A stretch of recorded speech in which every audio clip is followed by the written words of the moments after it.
Olá, meus amigos, meus irmãos em Cristo, que a graça e a paz do nosso Senhor Jesus esteja com todos nós. Para você que ainda não me conhece, eu sou seu irmão em Cristo, presbítero Marcos Souza, e hoje estamos dando continuidade à nossa leitura bíblica. Já chegamos no capítulo 23 de Mateus, e este capítulo é a continuação do final do capítulo 22, onde Jesus agora vai dar as características dos escribas e dos fariseus, que falavam coisas boas, mas as suas ações eram péssimas. Jesus vai pegar pesado com eles. Vale muito a pena você conferir esse capítulo conosco, porque quando Jesus os repreende, você vai ver que é o espelho exato das coisas que acontecem no meio cristão nos dias de hoje, sem tirar e nem pôr. Mas antes de começarmos, já vai deixando aí aquele like, se inscreve no nosso canal se você ainda não é inscrito e não esqueça de ativar o sininho de notificação para você não perder nenhum capítulo, hein? Mas se por acaso você perdeu algum capítulo ou você está chegando agora no canal e não está entendendo nada, não se preocupe, que no final deste vídeo nós vamos deixar a playlist que contém todos os capítulos até aqui, ok? E também não esqueça de compartilhar esse vídeo com seus amigos. Escolhe alguém aí dos seus contatos, aquele que te chamar a atenção, e envia. Deixa com que o Espírito Santo vai fazer a obra na vida deles. E tenho certeza que daqui uns dias você terá uma surpresa. Sem mais delongas, se você já pegou a sua Bíblia, já pegou o seu caderninho de anotação e já fez a sua oração, vamos para a leitura.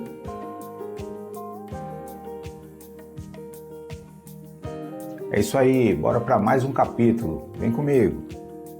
Mateus capítulo 23.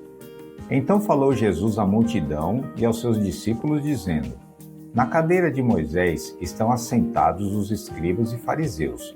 Observai, pois, e praticai tudo o que vos disserem, mas não procedais em conformidade com as suas obras, porque dizem e não praticam. Os escribas e fariseus eram doutores da lei que ensinavam ao povo as leis de Moisés e como elas deveriam ser cumpridas. E veja que Jesus está dizendo aos seus discípulos que eles deveriam continuar praticando esses mandamentos ao qual eles ensinavam.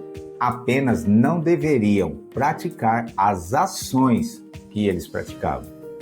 Verso 4. Pois atam fardos pesados e difíceis de suportar, e põem sobre os ombros dos homens. Eles, porém, nem com o dedo querem movê-los, e fazem todas as obras a fim de serem vistos pelos homens, pois trazem largos filactérios e alargam as franjas das suas vestes. Os filactérios eram caixinhas de couro que continham ali os textos da Torá. Porém, o deles era mais largo do que o normal para serem considerados mais religiosos. As franjas que se usavam nas vestes eram um símbolo de obediência às leis de Deus, mas eles usavam isso a fim de ostentação. Você encontra essas referências ali no livro de Números, capítulo 15, verso 37, e também em Deuteronômio, capítulo 6, versículo 8. Verso 6. E amam os primeiros lugares nas ceias, e as primeiras cadeiras nas sinagogas, e as saudações nas praças, e os serem chamados pelos homens, Rabi, Rabi. Vós, porém, não queirais ser chamados Rabi, porque um só é o vosso mestre, a saber, o Cristo, e todos vós sois irmãos. Praticar o que eles ensinavam, mas não fazer o que eles faziam. Assim como um ditado popular hoje que diz: faça o que eu falo, mas não faça o que eu faço. Ser um fariseu, então, meus irmãos, é conhecer a verdade, ensinar a verdade, mas não praticá-la. E aí, você conhece alguém com essas características nos dias de hoje? Vou te falar, tá assim de fariseu no meio cristão hoje. Sabe a verdade, te ensina a verdade, mas não pratica. Verso 9. E a ninguém na terra chamareis vosso Pai. Olha que pesado isso. Porque um só é o vosso Pai, o qual está nos céus. Nem vos chamarei mestre, porque um só é o vosso mestre, que é o Cristo. Percebe aí que na igreja não deve existir distinção nem hierarquia entre os irmãos? Pode ser apóstolo, pode ser pastor, pode ser padre, seja qual for a sua nomenclatura. Todos são irmãos, não tem distinção, não haverá um maior que o outro. A diferença está na função em que cada um vai exercer, aonde todos devem se respeitar e amar uns aos outros. E isso não sou eu que estou dizendo, não. É o próprio Jesus que está dizendo isso. Verso 11. Porém o maior dentre vós será o vosso servo, e o que a si mesmo se exaltar será humilhado, e o que a si mesmo se humilhar será exaltado. Jesus mostra que não deve existir diferenças nem hierarquia. Na Igreja de Cristo, todos são iguais uns perante os outros, e Jesus é o único Mestre, Senhor e Pai. Mas infelizmente tem muitos por aí que querem hoje um papel tão elevado na igreja que acabam assumindo o lugar de Pai de todos. Verso 13. Mas ai de vós, escribas e fariseus hipócritas, pois fechais aos homens o reino dos céus, e nem vós entrais, nem deixai entrar os que estão entrando. Jesus está dizendo que eles tinham a chave do reino, mas nem eles entravam e nem deixavam outras pessoas entrar. Essa é uma mensagem semelhante ao que nós vimos ali em Mateus capítulo 21, verso 43, onde Jesus estava dizendo que estava tirando deles as chaves do reino e dando a outros povos. Versículo 14. Ai de vós, escribas e fariseus hipócritas, pois devorais as casas das viúvas sob pretexto de prolongas orações. Por isso, sofrereis mais rigoroso juízo. Eles abusavam da hospitalidade das pessoas, até mesmo das viúvas, com pretexto de religiosidade. Bem semelhante ao que nós vemos nos dias de hoje. Não é verdade? Mais uma vez, Jesus mostra o peso do juízo sobre os perdidos. Mas esse rigor que Jesus está colocando aqui, seria em intensidade ou em duração? Vou te falar, é uma pergunta bem difícil de se responder, viu? Verso 15. Ai de vós, escribas e fariseus hipócritas, pois percorreis o mar e a terra para fazer um prosélito, e depois de o ter desfeito, o fazei filho do inferno, 2 vezes mais do que vós. Prosélito é uma pessoa estrangeira, ou seja, um não-judeu que se converte à religião judaica. E no caso de 2 vezes que Jesus está querendo dizer aqui, é que a primeira eles eram pagãos, agora a segunda se tornaram judeus, semelhante aos fariseus, praticando os mesmos erros que eles.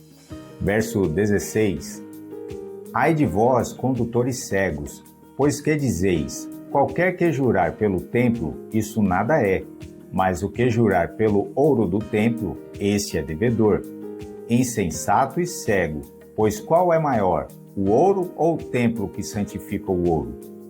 E o que jura pelo altar, isso nada é, mas aquele que jura pela oferta que está sob o altar, esse é devedor.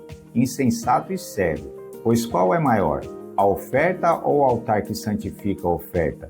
Portanto, o que jura pelo altar, jura por ele, e por tudo o que sobre ele está.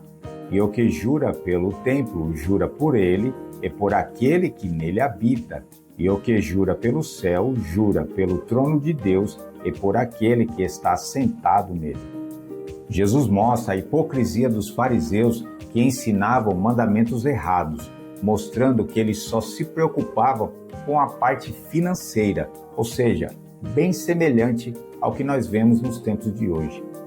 No Sermão do Monte, ali em Mateus capítulo 5, verso 37, nós aprendemos que Jesus diz que nós não devemos fazer nenhum tipo de juramento, tá lembrado? Mas sim, temos honra com a nossa palavra. Um fato importante que precisa ser esclarecido aqui também, meus irmãos, é que quando Jesus fala do templo, é o templo lá de Jerusalém, que foi consagrado por Deus como casa de Deus. Isso não se refere de maneira nenhuma à igreja que nós congregamos. E o altar que Jesus se refere é o altar do sacrifício. Também as ofertas eram o holocausto que era oferecido pelos pecados. Versículo 23. Ai de vós, escribas e fariseus hipócritas, porque dais o dízimo da hortelã, do endro e do cominho, e desprezais o mais importante da lei, o juízo, a misericórdia e a fé. Deveis, porém, fazer estas coisas e não omitir aquelas. Hoje em dia, muitos se apoderam desse versículo para legalizar o dízimo nas igrejas. Porém, essa prática aqui ainda é do Antigo Testamento, que fora dado exclusivamente ao povo judeu. E aí, você é contra ou a favor do dízimo? E também Jesus está mostrando que não adianta nada você dar o dízimo na igreja, ofertas altíssimas, e omitir da sua vida a fé, a misericórdia e o juízo. Verso 24. Condutores cegos, coais um mosquito e engolis um camelo. Ai de vós, escribas e fariseus hipócritas, pois que limpais o exterior do copo e do prato, mas o interior está cheio de rapina e de iniquidade. Fariseus cegos, limpa primeiro o interior do copo e do prato, para que também o exterior fique limpo. Jesus está mostrando as leis éticas de higiene como se lavar a louça, mas acaba deixando o interior sujo, assim como muitas pessoas que por fora são excelentes cristãos, mas por dentro estão cheios de podridão. E por esse discurso que Jesus está fazendo, nós vemos que nos dias de hoje nós estamos cercados de fariseus. É ou não é verdade?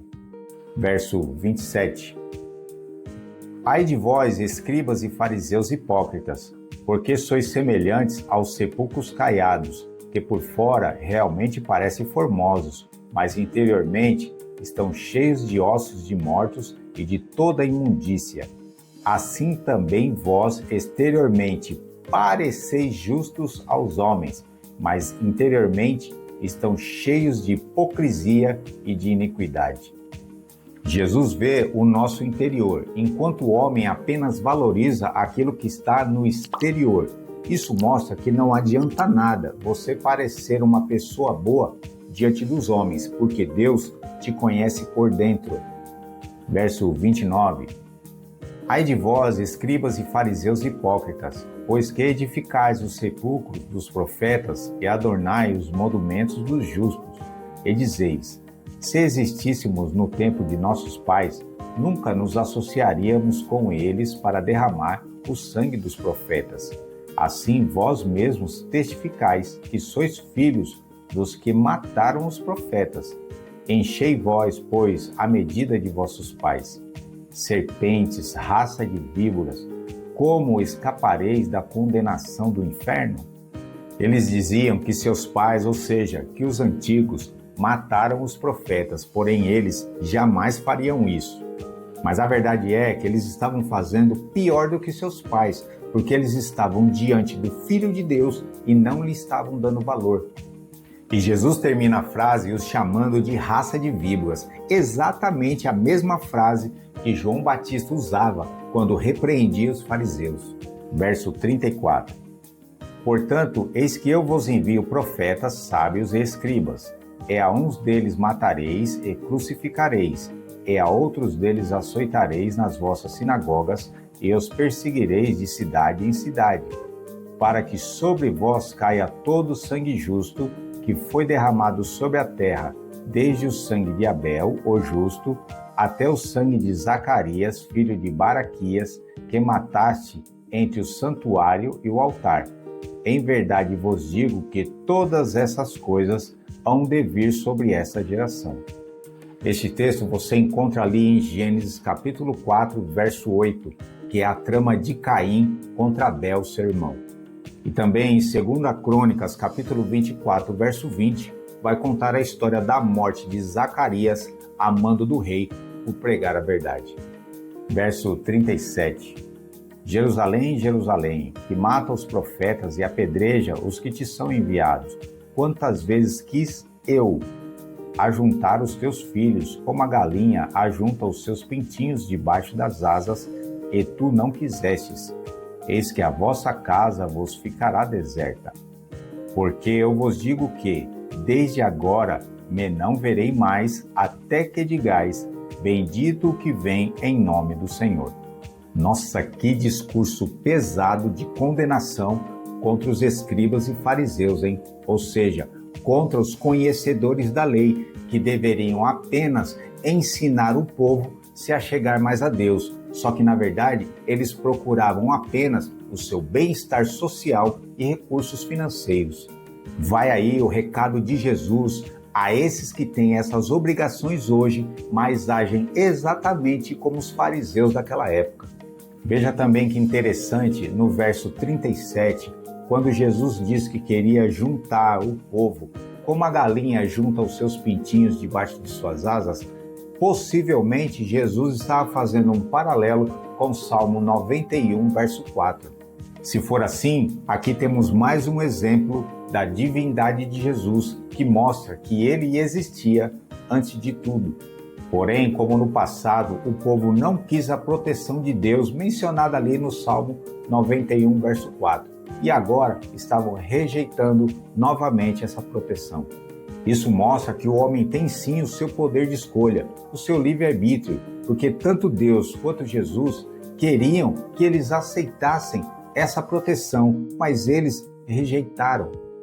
E no verso 38, Jesus está mais uma vez profetizando a destruição de Jerusalém, a destruição do templo e a diáspora de Israel, que ocorreu no ano 70 depois de Cristo. E é isso aí, terminamos mais um capítulo para a glória de Deus. Nossa, que capítulo pesado foi esse, hein? Para aqueles que são acostumados a ver aí um Jesus, paz e amor, hoje você conheceu um Jesus e como ele age contra aqueles que conhecem a verdade e não as praticam. É maravilhoso demais você poder ler e entender as Escrituras.